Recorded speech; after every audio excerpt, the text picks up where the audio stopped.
La cuestión palpitante tiene un tema de estos de actualidad absoluta, algo que nos afecta. No solamente es que esté en los medios de comunicación, que lo están todos, sino también afecta a nuestra vida cotidiana. Vamos a hablar de nuevas energías y de geopolítica. Cómo vamos a calentarnos, a movernos, qué energía vamos a utilizar en el futuro y cómo afecta la situación del mundo ahora tan convulsa. Bueno, pues de esto hablaremos con dos personas que saben mucho, pero antes saludo a Alejandra Herranz. Un placer siempre compartir escenario contigo. Alejandra, ¿qué tal? Muy bien, aquí deseando hablar de este tema del que hablamos a menudo en los telediarios. No puede estar más candente, o sea que muy interesante escuchar a nuestros dos expertos de hoy que saben mucho, efectivamente. Por cierto, ¿ya está recuperada de anoche? Bien, bien. La larga Ahí noche vamos. electoral. Después de una larga noche electoral, aquí estamos, aguantando. Muy bien, pues bienvenida, muchas gracias. Bueno, les presento a nuestros invitados. Arturo Gonzalo Azpiri, muy buenas tardes. Muy buenas tardes, Antonio. Bienvenido. Un placer estar aquí. Lo mismo. Y es consejero delegado de Enagas, es doctor cum laude en Ciencias Químicas y cuenta con una larga y sólida trayectoria en los sectores energético y medioambiental, habiendo ocupado puestos de máxima responsabilidad tanto en el ámbito privado como en el público. Ha ejercido como secretario general para la prevención de la contaminación y el cambio climático en el Ministerio de Medio Ambiente del Gobierno de España y ha presidido el Comité Español del Consejo Mundial de la Energía, consolidando su liderazgo y la experiencia en el desarrollo de políticas energéticas y medioambientales a nivel nacional e internacional. Le preguntaremos muchas cosas, porque creemos que esto realmente tiene mucho recorrido y mucho interés también. Así que, muchas gracias. Ana Palacio, bienvenida. Bien hallado. Tiempo que no nos veíamos, ¿verdad? Pues es verdad. Pero aquí estamos. Aquí estamos estupendos, además. Hombre, por supuesto. Ana Palacio es especialista en Derecho Europeo, con foco en la internacionalización de empresas e impacto de las políticas energéticas. Fue, como saben, ministra de Asuntos Exteriores del Gobierno de España, presidenta de la Comisión Mixta Consejo-Senado para la Unión Europea, vicepresidenta senior y consejera general del Grupo Banco Mundial y secretaria general del Centro Internacional para el Arreglo de Diferencias de Inversiones, el CIADI. Es profesora visitante en la Universidad de Georgetown y asume responsabilidades en distintos consejos de administración y asesoría de empresas españolas y extranjeras, así como en instituciones académicas de alcance global. Participa en el think tank del Partido Popular Europeo como reporter en energía y mantiene una estrecha relación con la Comisión Europea en asuntos de defensa. Colabora, como saben, en diversas publicaciones, incluida una columna semanal para Project Syndicate y una columna semanal también para el diario El Mundo, que titula Equipaje de mano. Bueno, pues con estas presentaciones vamos a comenzar. Arturo Gonzalo Azpiri, estamos en las puertas de una transformación energética, desde luego, de un alcance como no habíamos visto. ¿Podemos dar ya a las energías fósiles como amortizadas o todavía tienen un largo periodo de convivencia con el hidrógeno verde, por ejemplo, del que luego hablaremos? Muchas gracias.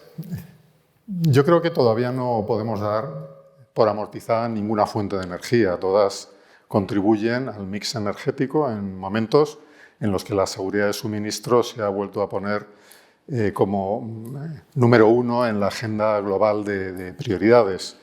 Lo que no cabe duda es que debemos avanzar hacia formar una sociedad global de cero emisiones netas en el año 2050. Esto es lo que establece como gran objetivo para todos los países el Acuerdo de París, y eso significa que los combustibles fósiles tienen que ir dando paso a combustibles descarbonizados, de los cuales los más importantes son los combustibles renovables, los biocombustibles y el hidrógeno verde.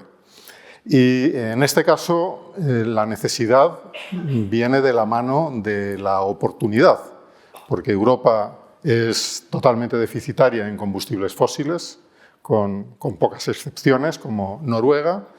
Europa hace frente a una enorme crisis de falta de autonomía estratégica, en gran parte por esta falta de soberanía energética.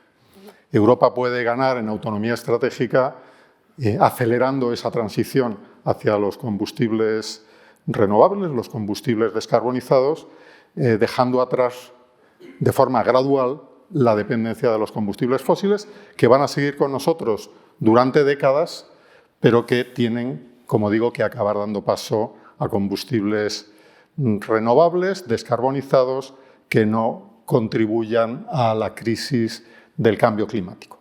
Habrá tiempo en la conversación de entrar un poco más en detalle en esto, pero veamos como un dato muy significativo que desde que empezó el conflicto del Estrecho de Hormuz el 28 de febrero de este año, el incremento del precio de los combustibles petróleo y gas a que ha dado lugar este conflicto supone para Europa un sobrecoste energético de 500 millones de euros diarios.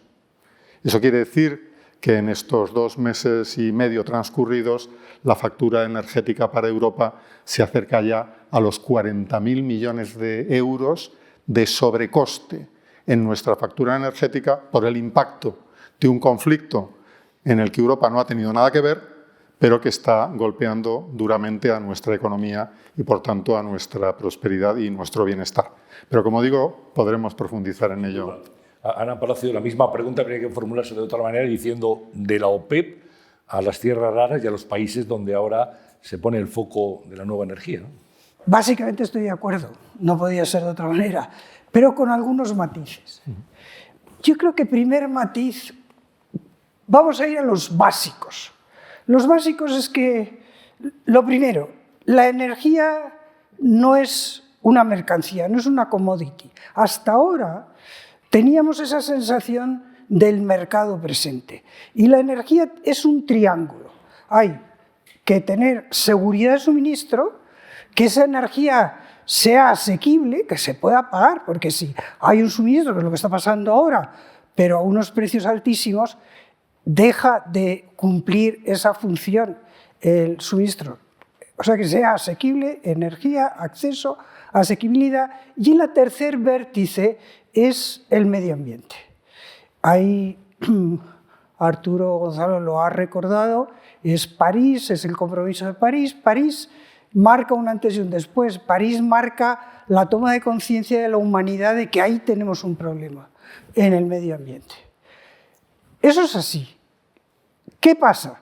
Pues que los europeos nos concentramos en el medio ambiente, dando por supuesto que la seguridad estaba asegurada, nunca mejor dicho, que la seguridad de suministro estaba ahí por el mercado, que a fin de cuentas era otra mercancía, que aquí funcionaba el mercado. Y eso no es así. Y hemos pasado de esa monoexplicación de que toda la energía y la transición energética se decidía con un discurso de medio ambiente, ahora que el medio ambiente pues, prácticamente ha desaparecido. Ahora la transición es un imperativo de seguridad. Y a mí esas explicaciones un tanto grandilocuentes y desde luego unidireccionales me preocupan. Segunda cuestión que yo quiero decir, no hemos hablado de la electrificación, pero ahora lo que está en el ambiente es electrificar, electrificar, electrificar. Segunda cosa que tenemos que tener en cuenta, que esto está implícito en lo que ha dicho Arturo Gonzalo, es que la mitad de la economía no se puede electrificar. O sea que la electrificación no responde a las necesidades de una parte importante de la economía. Podemos decir la mitad, un 40%, no voy a discutir. Y eso es algo que tenemos que tener en cuenta, y de ahí que esa transición no solo sea de electrificar a tope, que sí, que todo lo que podamos electrificar, lo vamos a electrificar, sino además de ir de molécula sucia a molécula limpia. Y ahí es donde entran los biocombustibles y es también donde entra el hidrógeno verde. Eso es el panorama. Yo ahora voy a empezar con los matices. Primer matiz. Vamos a ver. La soberanía estratégica. Es cierto que Europa está infradotada, o al menos no queremos explorar, pero si quisiéramos explorar el fracking, pues igual tendríamos, por razones que no vamos a entrar en ellas, consumo de agua, no tiene para Europa realmente, en mi opinión, no tiene mucho sentido.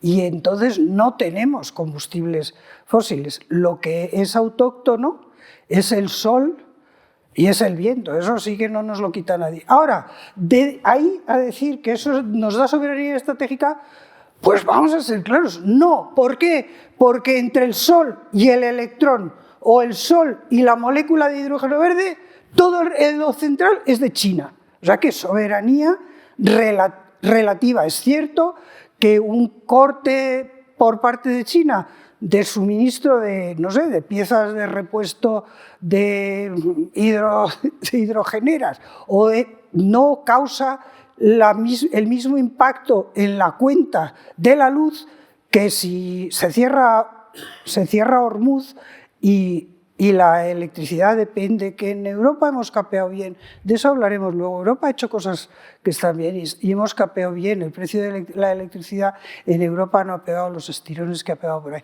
Pero yo creo que tenemos que es cierto que en estos momentos, al depender del gas, fundamentalmente en España, por ejemplo, no tenemos soberanía.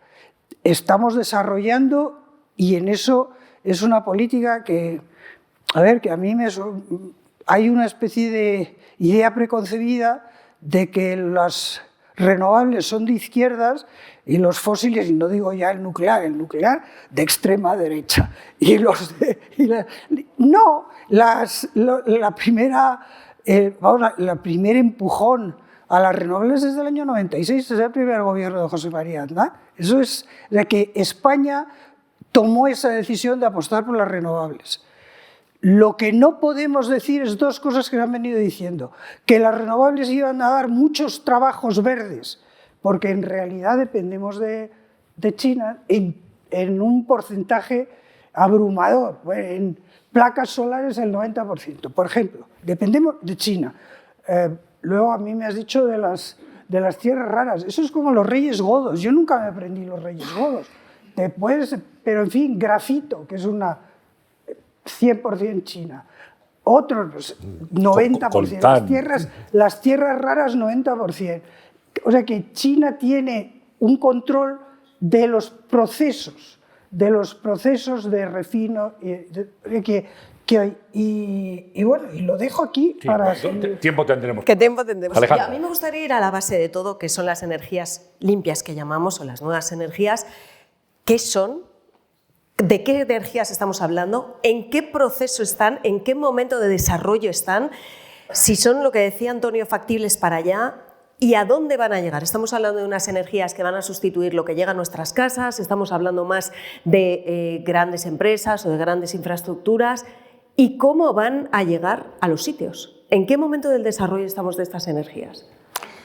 Pues, Alejandra, yo diría, en primer lugar, no olvidemos que la transición energética consiste en una progresiva reducción de la intensidad de carbono, y hay combustibles fósiles que hoy están en nuestra vida diaria que en sí mismos son un paso de descarbonización sobre opciones más intensivas en carbono del pasado. Por ejemplo, el gas natural es una opción mucho más eficiente que el consumo de combustibles líquidos o incluso de carbón para la generación eléctrica.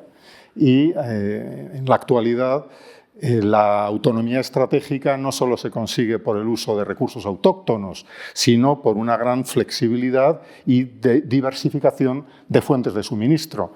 España está viendo la crisis del Estrecho de Hormuz con relativa tranquilidad porque tenemos una infraestructura de gas natural licuado que nos permite traer el gas desde cualquier rincón del mundo y no dependemos del gas del Golfo. De modo que transición energética también es acudir a combustibles con menor intensidad en carbono, y autonomía estratégica también es confiar en una infraestructura que nos permite diversificar y flexibilizar enormemente las fuentes de suministro. Pero yendo de forma más directa a lo que preguntaba sobre cuáles son las nuevas fuentes o las nuevas energías. En general, nos referimos a energías renovables.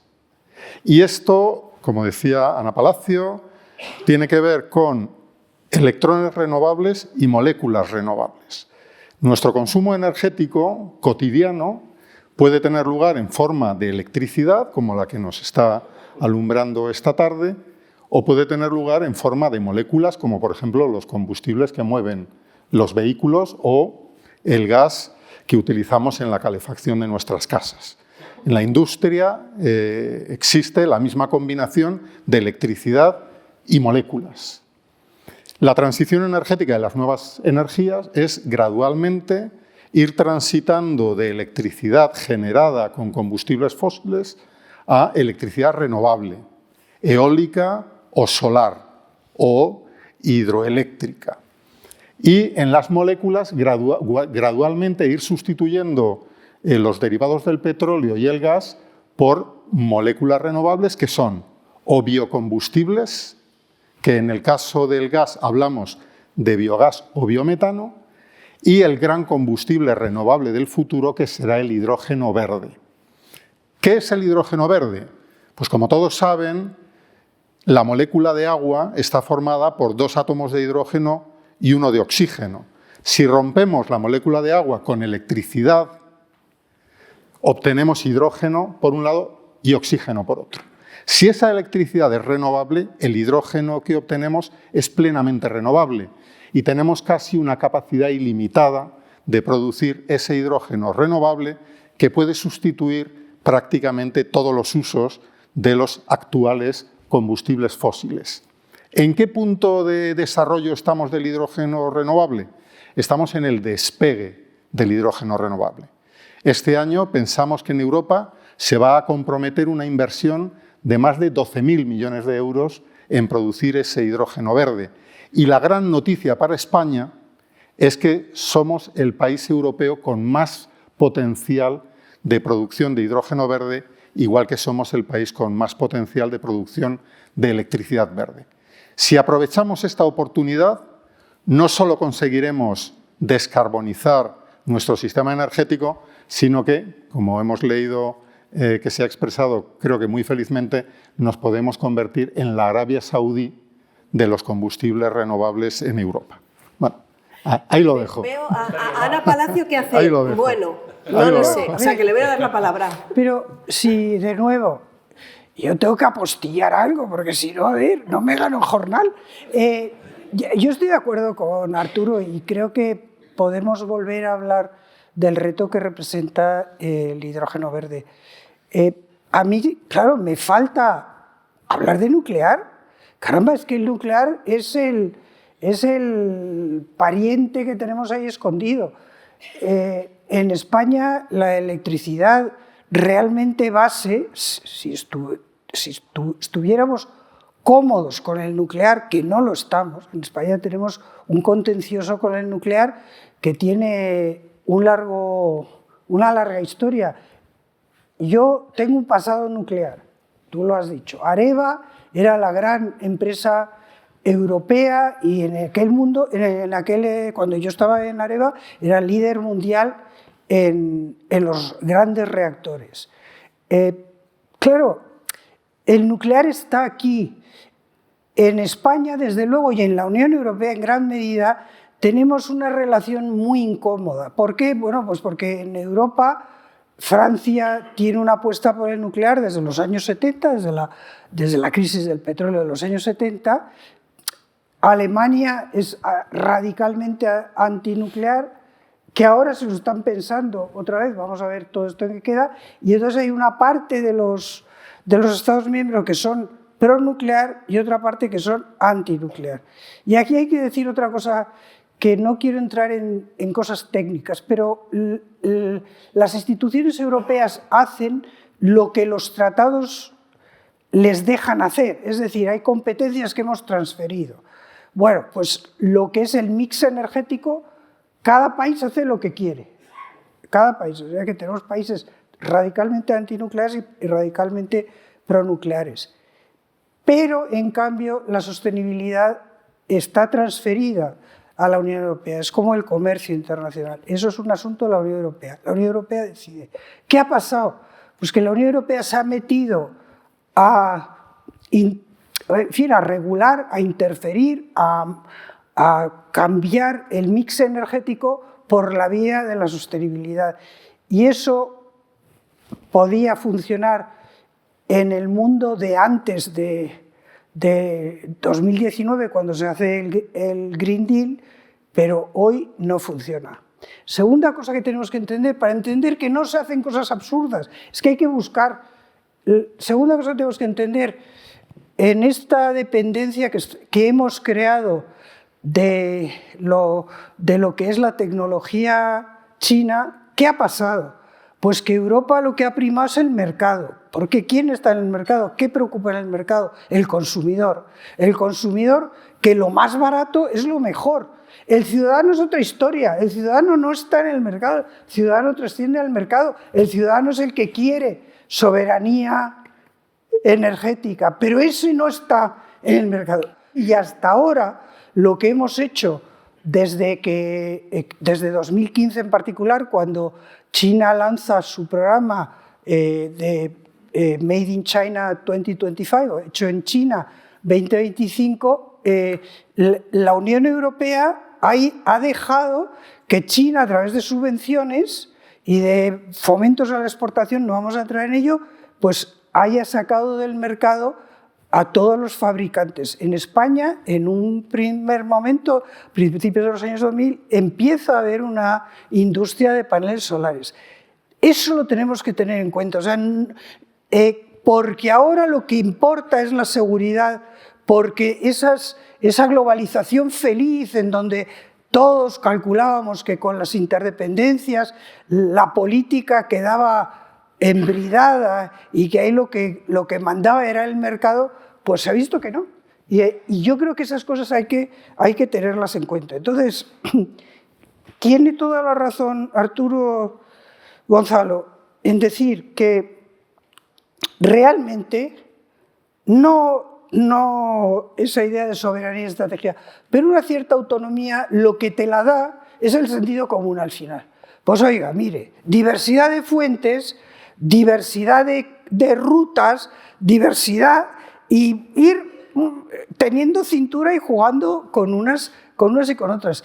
Por cierto, esto es lo que pretendió el programa europeo de la Unión por la Energía, que luego quedó apartado cuando Europa se lanza en ese todo es sostenibilidad y solo cuenta la sostenibilidad, ese programa queda apartado. Tenemos que recuperarlo, pero lo que tenemos que recuperar es sentido común, y al final en eso yo estoy de acuerdo con Arturo. Un comentario final.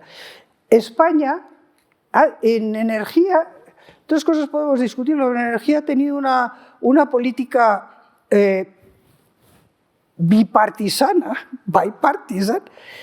y francamente bien pensada.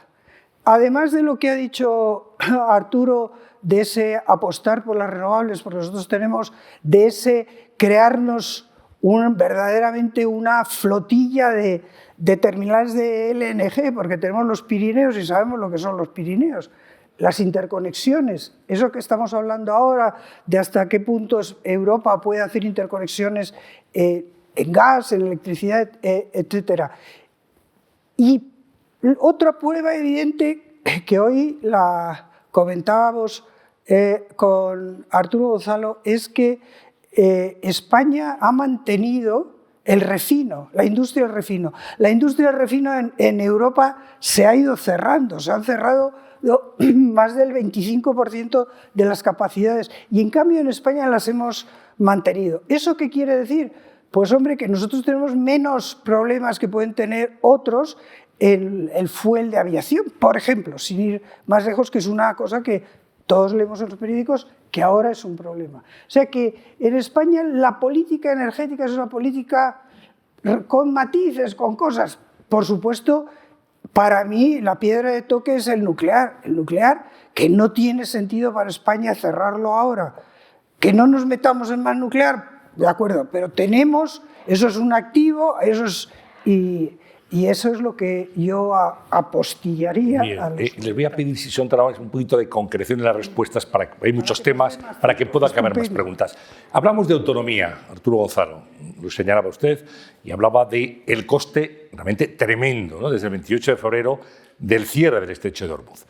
la energía hay que transportarla, bien sea carburantes, los tanques, o el GNL, el gas natural licuado, que llega también en los tanqueros, en los barcos, tal. El hidrógeno verde, su empresa, usted es consejero delegado de Aenagas, ha hecho una apuesta muy poderosa por el hidrógeno verde, ¿no? Y hay una red española de transporte de hidrógeno verde, es una especie de red troncal de infraestructuras de hidrógeno, ¿no? ¿Este va a ser el futuro de transportar la energía limpia? Muchas gracias, Antonio, por la pregunta. Efectivamente, creemos que el hidrógeno verde va a ser una parte muy importante de la respuesta a las necesidades futuras de energía, pero el hidrógeno, como mejor viaja, es por tubería. Y es necesario que para tener un auténtico mercado europeo del hidrógeno que conecte la producción con el consumo, necesitamos construir una red de transporte de hidrógeno verde, igual que actualmente tenemos una red de transporte de gas natural, que lleva el gas natural desde los puntos de entrada, desde las plantas de regasificación de gas natural licuado o las conexiones internacionales, hasta todos los puntos de consumo, incluidos nuestros hogares. Para que nos hagamos una idea de la magnitud de lo que hablamos, hoy en España tenemos una red de 12.000 kilómetros de gasoductos de alta presión.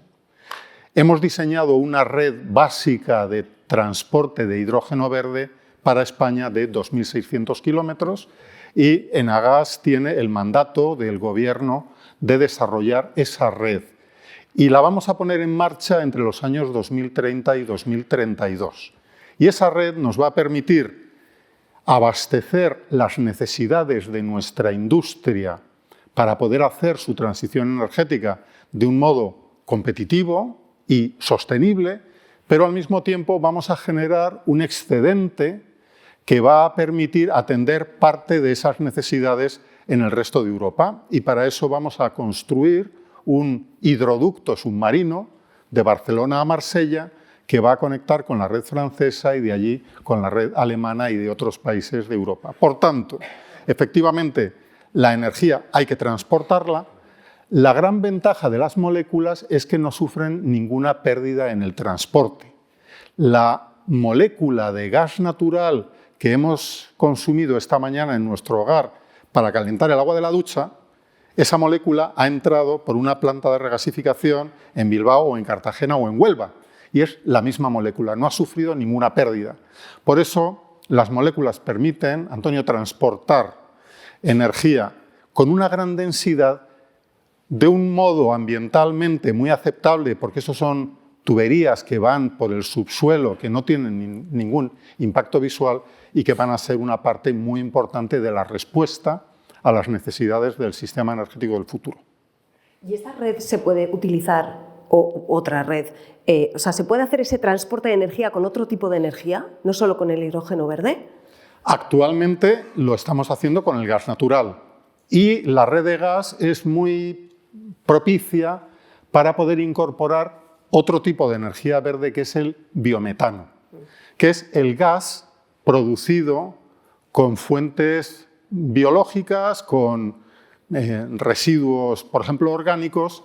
Se produce ese biogás, que es otra molécula renovable que se puede transportar por la red de gas. También la red de gas admite en mezcla una pequeña proporción de hidrógeno verde, pero creemos que esto va a ser una solución transitoria y a lo que evolucionaremos es a una red de gas y una red de hidrógeno verde con tuberías discurriendo en paralelo por los mismos corredores. Esa es la fórmula que estamos utilizando en la red troncal española que estamos impulsando. ¿En otros países también hay esa red de transporte de hidrógeno verde o España está en la vanguardia? Es un proyecto de alcance europeo que tiene su origen en cuando el 24 de febrero de 2022 Rusia invadió Ucrania. Y algo que dábamos por garantizado, que era el suministro de gas en Europa, de la noche a la mañana se puso en tela de juicio. Y el 40% del gas que consumían países como Alemania o Italia procedía de Rusia y hubo que reemplazarlo de la noche a la mañana. Y una de las formas de reemplazar ese gas fue lanzar el proyecto de una red europea del hidrógeno verde. El país que está a la vanguardia, Alemania. Alemania ha aprobado ya la creación de una red de 9.000 kilómetros de hidrógeno verde que se está construyendo. En los países que vamos inmediatamente a continuación, en ese pelotón de cabeza está España. El más avanzado es Alemania, nosotros estamos también entre los que están más avanzados. El título de esta charla, que era Nuevas energías y geopolítica, hablaba hace un segundo Arturo de España como una Arabia Saudí del futuro. Yo le quería preguntar a Ana Palacio por esos cambios del foco de poder con las nuevas energías. La economía y el petróleo parece que iban de la mano, las grandes potencias que controlaban el petróleo controlaban también la economía. Con este cambio o esta transformación hacia estas nuevas energías, ¿se va a transformar también, se van a transformar los focos de poder? ¿Van a seguir estando en manos de países, corporaciones? A ver, vamos a ver, ¿a qué plazo hablamos? El mundo hoy, el 80% del consumo de energía viene de combustibles fósiles, 80%. O sea que tenemos mucho que andar, sobre todo porque a mí me parece muy bien hablar de España y hablar de Europa, por supuesto, pero es que hay que hablar del mundo y en el mundo todavía hoy hay como 600 millones de personas que no tienen ningún acceso a la electricidad, ninguno. Hay que siguen guisando con bosta de vaca o con lo que pescan, pues hay otros cientos de millones. Así que el mundo es mucho más que los problemas que tenemos los europeos como economías maduras. Quiero decir con esto que evidentemente en Europa se irá disminuyendo el consumo de fósiles, seguro, pero Pakistán va a seguir subiendo. África subsahariana entera produce el 3%, toda África subsahariana, el 3% de los gases de efecto invernadero. China está por el 30 y tantos. Una cosa interesante que va en el sentido que antes decía Arturo Gonzalo, Estados Unidos pegó un bajonazo tremendo en los gases de efecto invernadero solo porque sustituía el carbón por gas cuando empezó a hacer el fracking. Que eso es que hay, todos los fósiles contaminan, pero no tiene nada que ver lo que contamina un carbón de los, en fin, de los que consumen en la India, por ejemplo. Pero como eso me lo ha dicho a mí el ministro Rakesh. Digo, mire, señora Palacio, nosotros lo que tenemos es que quemaremos lo que tengamos, lo que podamos. Y por supuesto también vamos a hacer energías renovables, y lo están haciendo. Pero vamos, en estos momentos, pues la India debe de andar por el 10 o el 11%, pero subiendo exponencialmente. ¿Eso todo va a ser renovables? No. Si pensamos mundo, tenemos que pensar que ese cambio va a tener tiempo. Otro dato.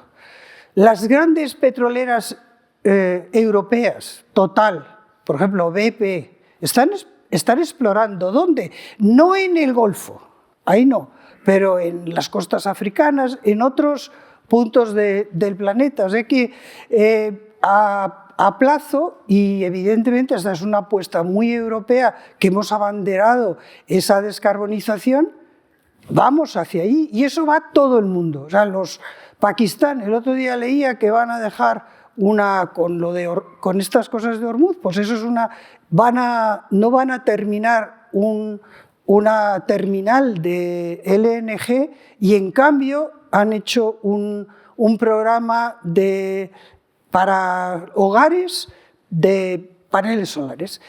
Que está cambiando el mundo, por supuesto.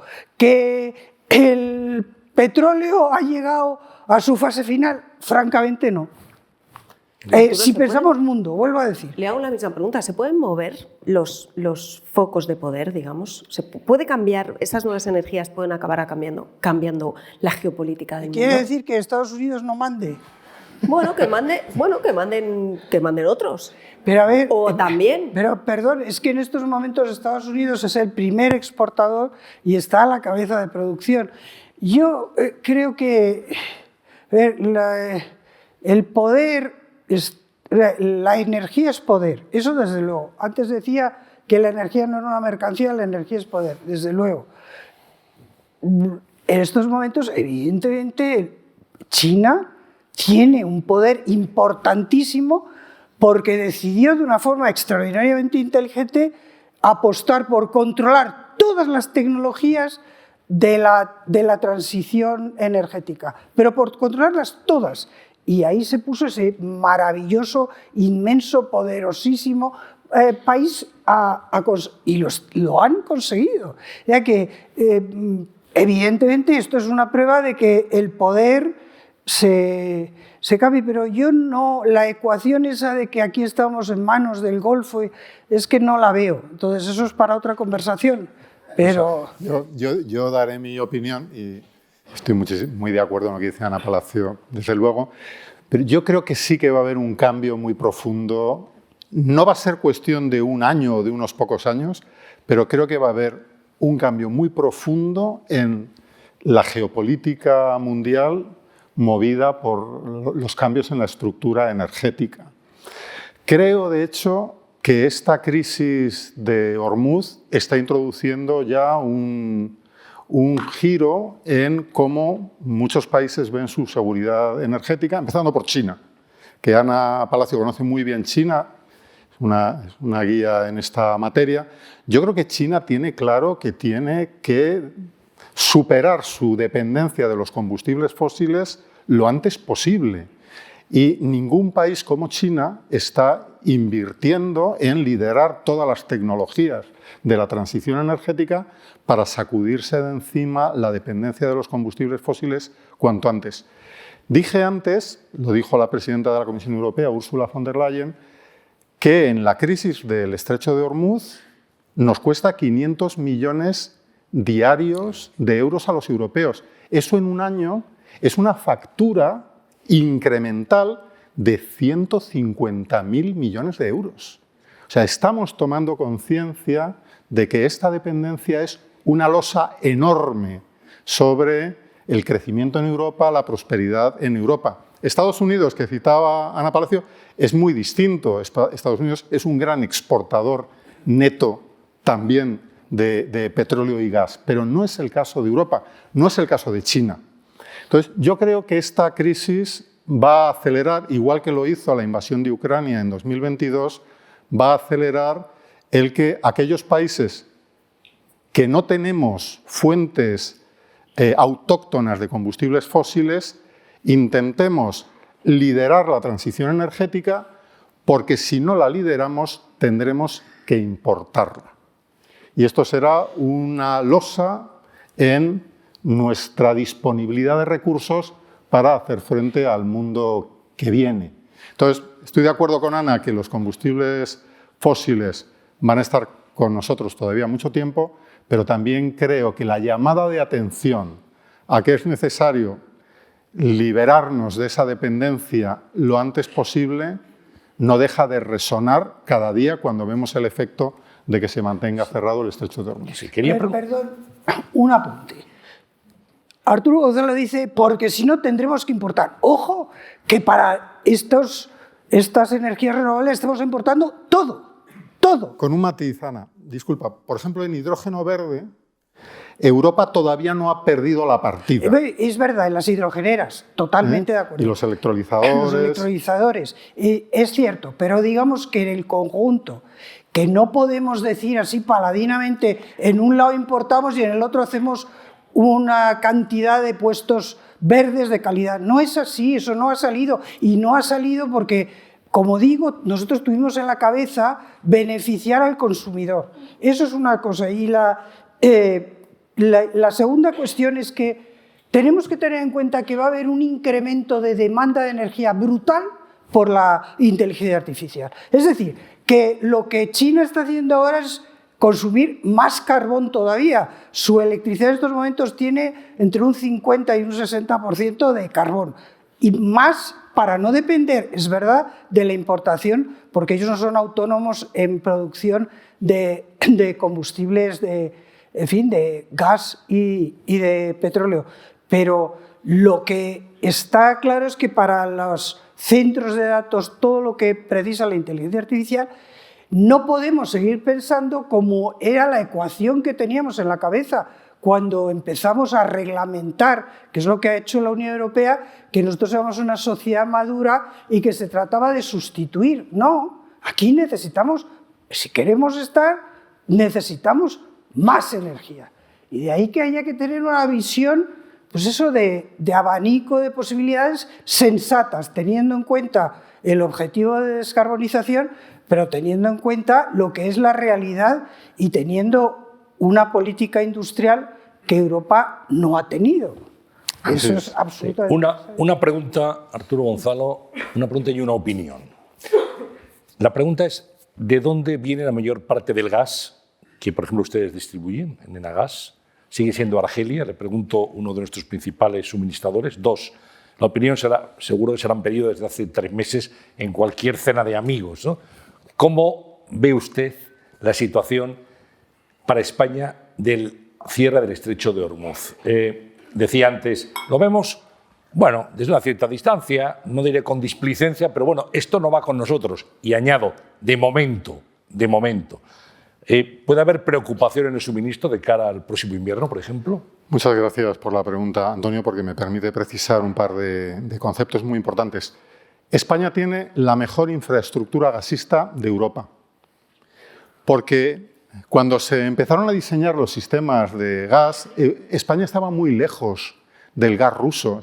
Éramos un país periférico que, con las apuestas de algunos grandes visionarios de aquella época, como Pere Duran Farrell, España decidió que no podía depender solo del gas de Argelia y construimos, como ha dicho Ana Palacio antes, un sistema de 7 plantas de regasificación que traen el gas natural licuado por barco desde cualquier lugar del mundo.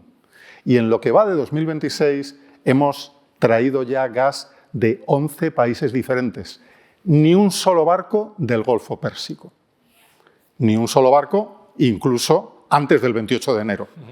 El año 2025, Antonio, el 1,7% del gas que consumimos vino del Golfo.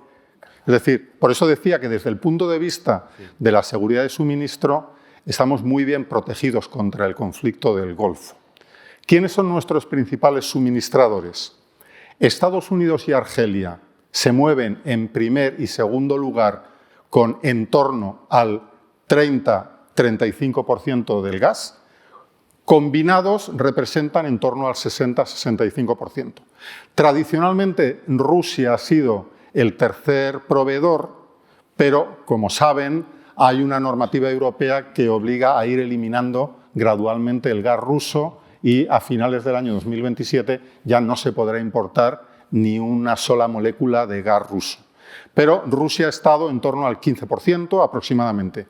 Y el cuarto proveedor es Nigeria, que está entre el 5 y el 10%. Y luego hay muchos otros, Angola, Gabón, Australia. Esta es más o menos la estructura de suministro que tenemos, muy robusta porque está muy diversificada. Y somos la envidia de Europa porque tenemos una capacidad de absorber impactos como ningún otro. ¿Que eso quiere decir que no nos importa lo que ocurre en Ormuz? Sí que nos importa, porque lo que sí que nos impacta es el precio.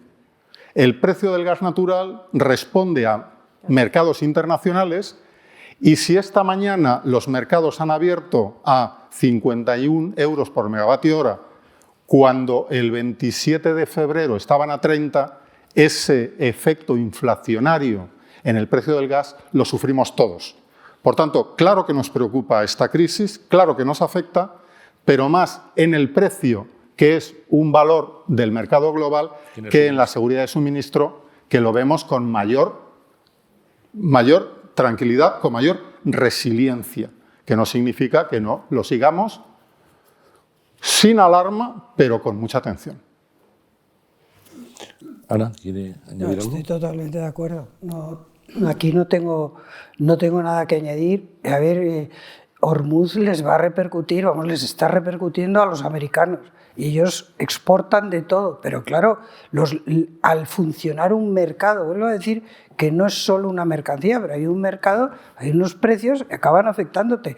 Y además hay otra cosa, otros datos que han salido ahora, que yo creo que la opinión pública no era tan consciente, es que de esa zona del Golfo nos llegan fertilizantes, a nosotros y a los países pobres en donde se puede organizar una hambruna porque no pueden sembrar, de que nos llegan materias primas para las cosas más variopintas, nos llegan de allí porque se han especializado, y todo eso sí que nos repercute a nosotros. O sea que en lo demás, que es, digamos, lo gordo, estoy totalmente de acuerdo con Arturo Gonzalo, nos repercute, no nos repercute como a otros, y de nuevo España tuvo esa cosa visionaria de decir, no podemos depender solo, que era una tentación muy fácil, porque eso era mucho más barato. Depender, igual que Alemania dependió del gas ruso. En España hubo la sensatez de que no se podía depender de un solo proveedor. Así es. No hemos hablado del coste de estas nuevas energías, de las energías limpias. El coste para el consumidor, decía Ana Palacio antes, el consumidor en el centro. Estamos hablando de que en esta transición va a haber unos costes más elevados para los ciudadanos en esta desconexión, aunque sea paulatina. Va a haber que hacer un poco de labor didáctica para explicarle también a los ciudadanos que este coste energético, o sea, que esta transición energética tiene también un coste. Lo podemos explicar muy bien porque tenemos precedentes que lo ilustran a la perfección. Alejandra, en relación a su pregunta, ¿recordamos el despliegue de la electricidad fotovoltaica en España o la electricidad eólica hace 20 o 25 años? Necesitaba importantes subsidios. Teníamos lo que se llamaba unas primas a la electricidad renovable que se aportaba a la red. A los españoles nos costó una inversión considerable hacer competitiva a la electricidad renovable de la que hoy nos beneficiamos, y en gran medida podemos afirmar que hoy la electricidad renovable es la más competitiva que hay, y eso permite que la mayor parte de los días España pague la electricidad más barata que nuestros países vecinos. Lo mismo ocurre con el biometano en un primer momento y sobre todo con el hidrógeno verde. Hoy el hidrógeno verde es más caro que el hidrógeno producido a partir de combustibles fósiles. Se trata de hacer una inversión de modo que dentro de, digamos, una década, el hidrógeno verde sea ya más competitivo que el hidrógeno producido con combustibles fósiles. Tenemos que recorrer una curva de aprendizaje que, si lo hacemos a nivel europeo, será mucho más efectivo y compartiremos los costes de un modo más justo, porque también, como decía antes Ana Palacio, España pagó buena parte de la curva de aprendizaje de la electricidad renovable y hoy todos esos equipos se fabrican en China. Lo que tenemos es que hacerlo a nivel europeo, con suficiente inteligencia y con los instrumentos regulatorios apropiados para que esa cadena de valor nos la quedemos en Europa y también en España. ¿Y en qué momento, Ana Palacio, que está metida en el seno de la Unión Europea, en qué momento estamos de la Unión Europea? ¿Qué papel está jugando la Unión Europea?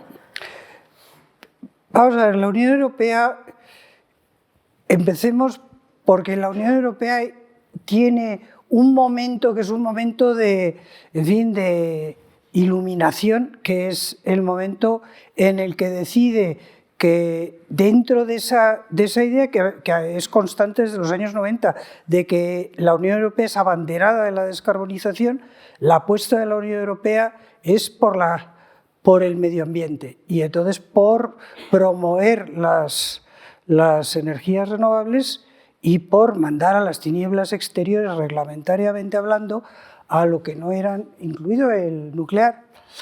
Eso es el año 19.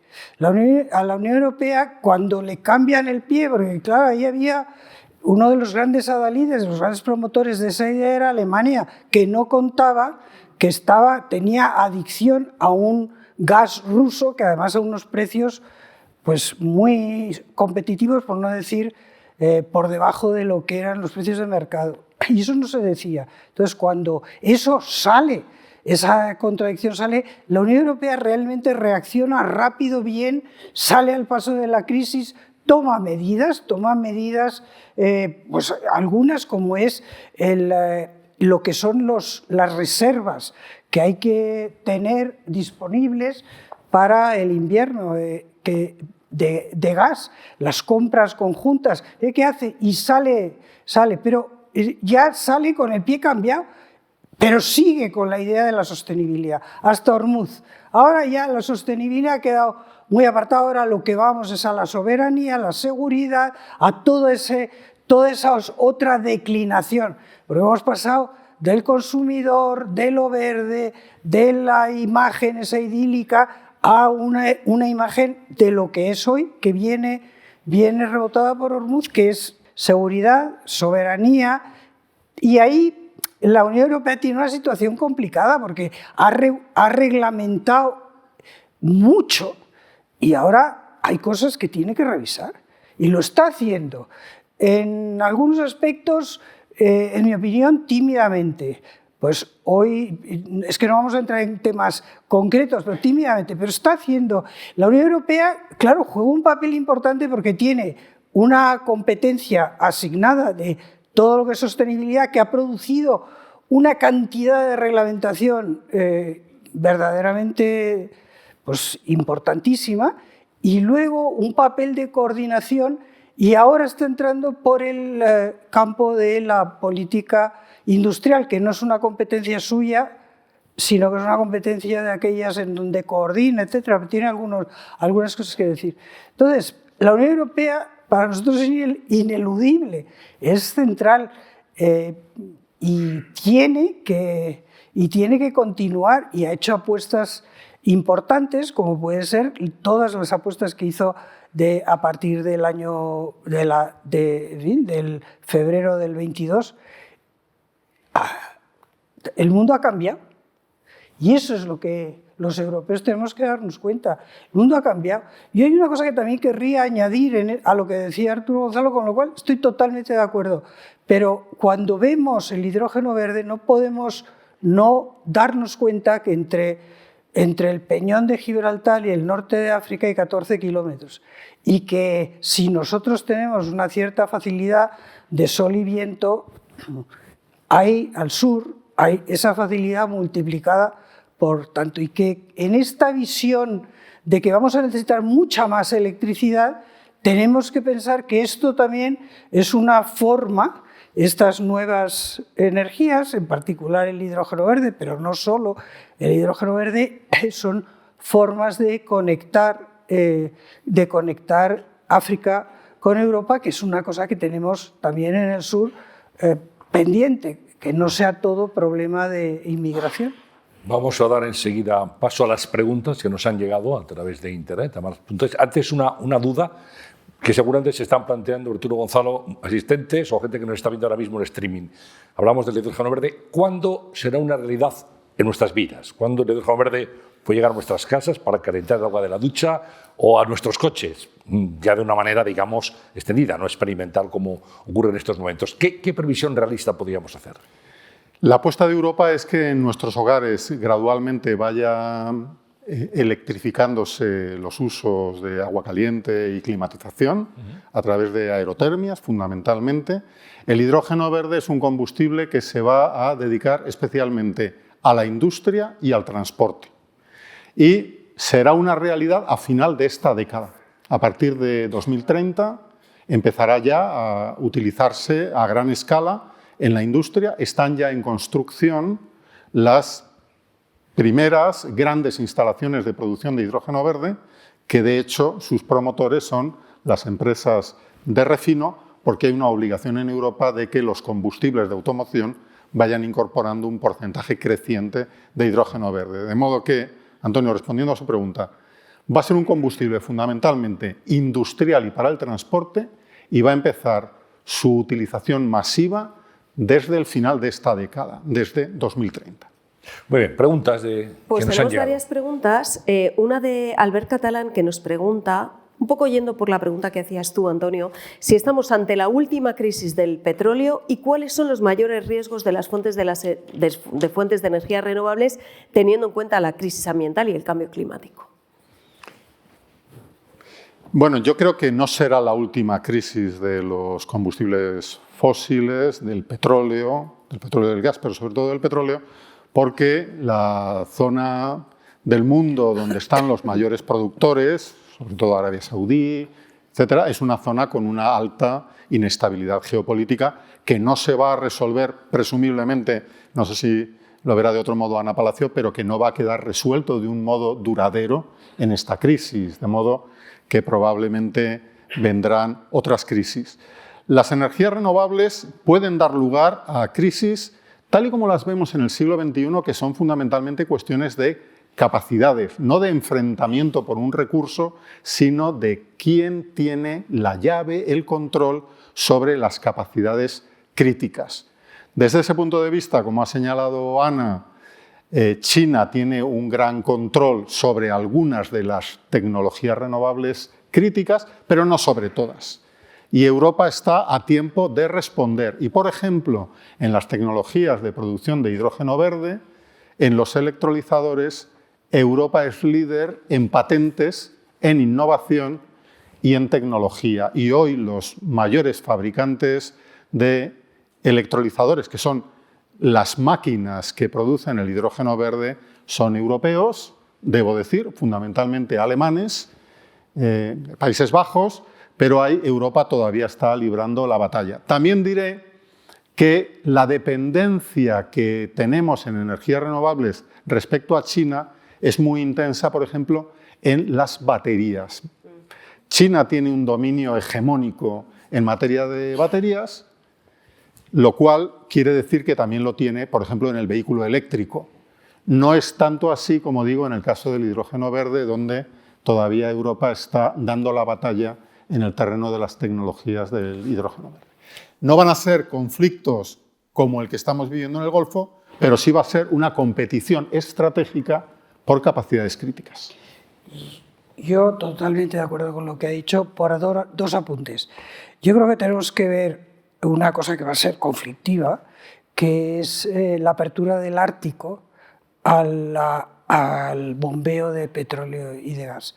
Y eso va a ser conflictivo de una manera distinta. Es decir, cuando estamos hablando de un 80% que vaya disminuyendo un 75% de la energía que se consume en el planeta, que va aumentando, pues claro, habrá otras crisis. Y yo creo que evidentemente el Golfo no se va a estabilizar de un día para otro, lamentablemente. Pero es que además hay otros puntos. A mí me preocupa extraordinariamente el Ártico, muchísimo el Ártico. Otras zonas menos, pues eso, las costas africanas, que ahora están todo lo que es América Latina, que también tenemos ahí. Sí que seguro que va a haber más. De las renovables, yo estoy totalmente de acuerdo con Arturo en decir que tenemos que tener una política industrial que nos permita tener autonomía. Y tener autonomía no es tener autonomía en partes, porque es que hemos visto en una fábrica que se montó de baterías que, bueno, tenías una parte que lo podías fabricar, pero en última instancia dependías del proveedor. El otro día me decían que lo que son, o sea, que hay componentes que es que no hay forma, que están en unos niveles muy altos. Entonces, yo creo que la cuestión es seguir innovando. Europa tiene una cosa fantástica, que es que tenemos muy buena educación, muy buenas universidades, muy buena, siempre la hemos tenido, investigación de base, esa que se hace lo que no hemos tenido es esa capacidad de escalarla y se van a desarrollarla a Estados Unidos o se van a desarrollarla ya ahora en China, etc. Entonces tenemos que tener una política que no sea una política de subvenciones, porque esa no funciona, que sea una verdadera política industrial. Y yo estoy con Arturo, si nos ponemos a ello, nos ponemos a ello. Ahora, para ponernos a ello, lo primero es que hay que ser conscientes del diagnóstico. Y el diagnóstico es que sí, que oiga, que todo esto está muy bien, pero usted solo ha pensado en el consumidor. Ahora, cuando ha variado de la sostenibilidad a la seguridad, a la soberanía, vamos a ver si pensamos en otros aspectos, en otros factores. Enlazando con eso que decía Ana Palacio de los minerales críticos y la dependencia, yo creo que nos da tiempo a una última pregunta, Antonio, de Blanca Espinosa, que nos preguntaba precisamente cuáles son los minerales críticos sobre los que tenemos mayor dependencia en España y en Europa para este sector energético. Pues prácticamente de todos, debo decir. Ana Palacio se refería a ello antes. Europa es muy deficitaria en grafito, en cobalto, en níquel, en litio, en todas las tierras raras. España tiene algún proyecto de minería de litio en particular, pero Europa es bastante deficitaria en todos ellos. Hay que poner en marcha una nueva política de minería en Europa. Y, de hecho, se han anunciado en algunos Estados miembros, incluido España, planes de actualización de las capacidades en minería.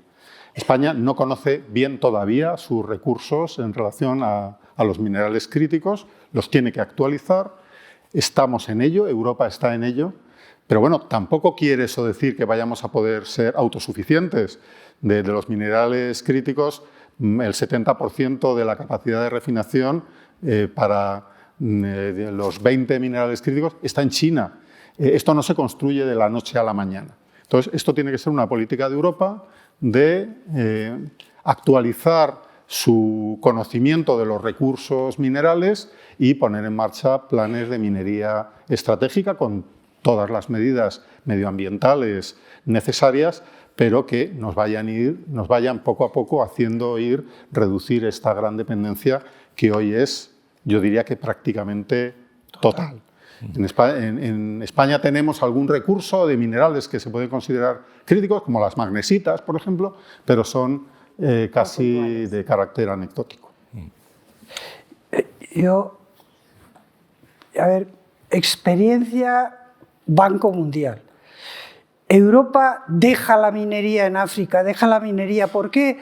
Pues porque nosotros tenemos unos estándares y no los tenemos que perder, pero sobre todo porque cualquier crítica de una ONG que llegaba al Consejo del Banco, de una que igual no estaba fundada, que ya producía un retraimiento y al final se ha abandonado esas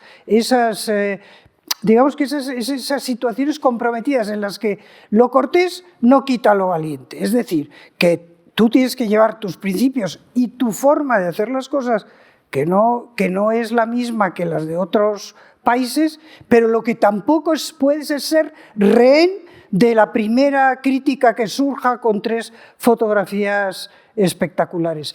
Y yo creo que eso ahora, que ya entendemos que nos va la soberanía, que nos van los puestos de trabajo, que nos van mucho, va a haber una conciencia ciudadana que haga que la opinión pública no secunde al primer voceador de críticas. Es que yo lo he vivido, podría contar anécdotas más de... Muy bien, pues llegamos hasta aquí. Ha sido una sesión, creo, sumamente interesante, Alejandra. Muy interesante, la verdad, muy interesante. Hemos podido aprender mucho de nuevas energías y de geopolítica, que son 2 cuestiones que están íntimamente ligadas. Arturo Gonzalo Espiri, un placer, muchísimas gracias. Muchas gracias a la Fundación March por esta sesión, a ustedes, a Alejandra y Antonio, y por permitirme compartir sesión con mi admirada Ana Palacio. Hasta la próxima. Ana Palacio, lo mismo, muchísimas gracias. Yo, gracias a nuestra audiencia. Gracias a nuestra audiencia. Bueno, pues tenemos audiencia presencial y audiencia que nos ve a través de internet, por streaming, a los que saludamos también. Y esta, como decíamos al comienzo, es la última sesión de la cuestión palpitante de este curso. Volveremos en octubre. En octubre. Les esperamos a todos. Hasta entonces, feliz verano. Muchas gracias y buenas tardes.